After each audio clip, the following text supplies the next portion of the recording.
साहिबान कदरदान, पहले आप मुलाहिजा कीजिए कि ये हो क्या रहा है। भाई साहब, ये हो क्या रहा है? हो ये रहा है कि जो धुरंधर है, धुरंधर ने एक वो हल्ला बोल दिया, धुरंधर ने धूम मचा दी है।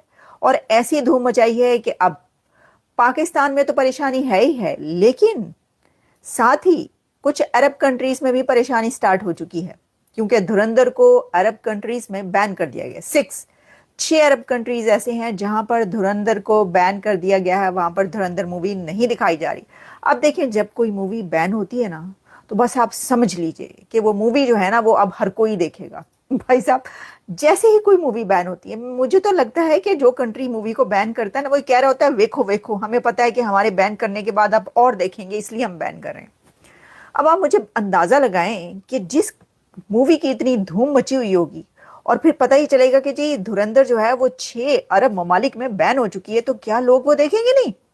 लोग तो भाग भाग के देखेंगे। अब तो उसकी मार्केट बढ़ जानी है, डिमांड बढ़ जानी है।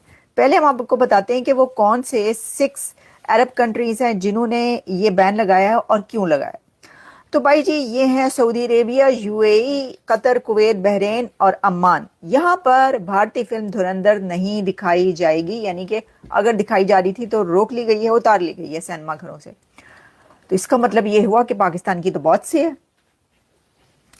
पाकिस्तान ने तो फिल्म बैन करवा दी, इंडिया की फिल्म जो है वो अरब कंट्रीज में बैन करवा दी पाकिस्तान ने। भाई वाह, तालियां।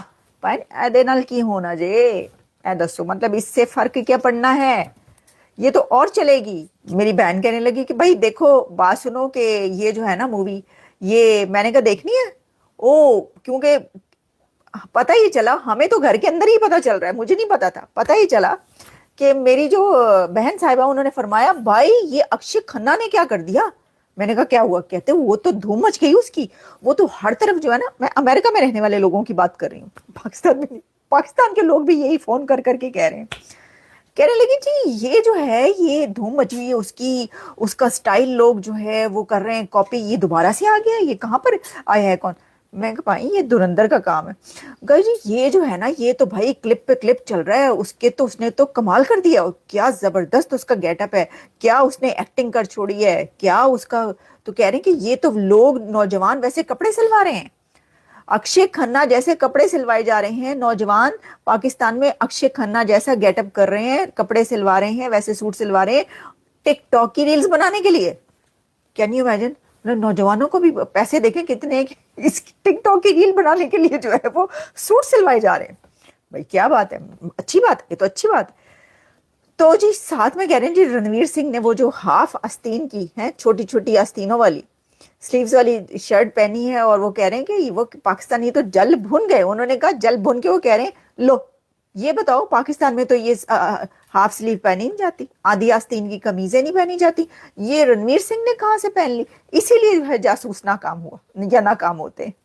भाई आप जितना मर्जी जो मर्जी कह लें, मूवी हिट होना थी, हो गई। हुन तुसी जो मर्जी कर लो। अब आप अरब कंट्रीज में बैन लगाएं, आप अमेरिका में जो है इसको बंद करवा दें, आप कहीं और पे बंद करवा दें, अब इसने चलना ही चलना है। क्यों? मैंने कहा, मैंने कुछ लोगों से कहा, मैंने कहा देखनी है मूवी? कहते नहीं नहीं, देखो बात सुनो, वो जो है ना वो पाकिस्तान के खिलाफ है, तो दिल बड़ा कर रहा है उनका। लेकिन हमने नहीं देखनी। हाँ, क्लिप्स देखी हमने, क्लिप्स में मजा आ रहा है, लेकिन मूवी नहीं देखनी, वो उसमें ना पाकिस्तान के खिलाफ बोला। मैंने कहा देखे बगैर कैसे पता चलेगा? भाई देखोगे तो पता चलेगा ना, देखे बगैर कैसे पता चलेगा पाकिस्तान के खिलाफ मूवी बनी है? अनबिलीवेबल बात है। सर, इससे थोड़ा सा जब हम आगे निकले, धुरंधर ने जो तबाहियां फेरी हैं, उससे जब हम आगे निकलते हैं तो पता हमें ये चलता है कि ये मूवी तो इंडिया के प्रधानमंत्री मोदी साहब ने लिखी है। लो जी, एक और चीज सामने आई है। पाकिस्तान में अब ये चर्चा हो रहा है कि धुरंधर मूवी का स्क्रिप्ट राइटर कौन है? मोदी है। मोदी स्क्रिप्ट राइटर है धुरंधर मूवी का, उसने ये मूवी लिखी है, ये फिल्म लिखी है। मैंने कहा है जी, मोदी साहब स्क्रिप्ट राइटर भी बन गए, और तो बड़ा कुछ बन ही चुके हैं, तीसरी बार प्रधानमंत्री भी बन गए, लेकिन उसके बाद अब वो स्क्रिप्ट राइटर भी बन गए। तो ये किसने उड़ाई? ये कहाँ से उड़ी? और वो ये धुआं सा कहाँ से उठता है? दिल के जहां से उठता है ये धुआं सा, कहाँ से उठता है? तो ये धुआं सा पाकिस्तान से ही उठता है, और इसको उठाने वाले हैं जनाब मुबश्शिर लोकवान साहब। उन्होंने क्या है कि पैन ए जड़ी मूवी हैगी है, ये मोदी ने लिखी है मूवी।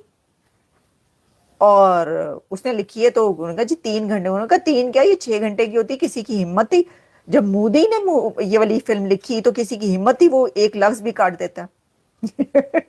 इसलिए ये 3 से 4 घंटे की बनी है। एक नई शुरली जो है ना ये निकली है भाई, बस मैं क्या ही कहूँ। यानी ये कि जो 80s का दौर है, 90s 80s 90s, उसमें पाकिस्तान में कराची में क्या हो रहा था, लियारी में कैसे गैंग्स थे, रहमान डकैत जो है वो कैसे बना पीपल्स पार्टी के दौर में, और उसने क्या क्या कुछ किया, कैसे उसके नाम का डंका बजता था, और जिस तरह गब्बर सिंह का नाम लेके बच्चों को माएं सुलाती हैं, उस तरह रहमान डकैत, इलियास कश्मीरी का नाम ले लेकर माएं सुलाया सुलाया करती थी। उस सारे दौर का एक नॉवेल बनता है, नॉवेल है ना ये, तो वो नॉवेल जो है वो मोदी साहब ने लिखा है, नरेंद्र मोदी ने लिख डाला वो नॉवेल। तो जी फिर बैन तो होनी थी ना। अब जब आप ये कहेंगे तो बैन तो होगी, तो बैन जो है कहां पर हुई है, ये हुई है 6 अरब कंट्रीज। तो मैं आपको बताना चाहती हूँ कि देखें, मेरा ये सब कहने का जो बात है, जो क्रक्स है, वो ये है कि किसी भी मूवी को बैन करने का कोई फायदा नहीं होता। आप जितना मर्जी, अच्छा जितना ज्यादा आप उस पर पाबंदी लगाएंगे किसी भी चीज पर, वो चीज उतनी ज्यादा उठेगी और उतना ही ज्यादा जो है ना वो होगा हल्ला गुल्ला। Yes, why so much of हल्ला गुल्ला, एग्जैक्टली। हल्ला गुल्ला जो है ना उतना ज्यादा होगा जितना आप किसी चीज को बैन करेंगे।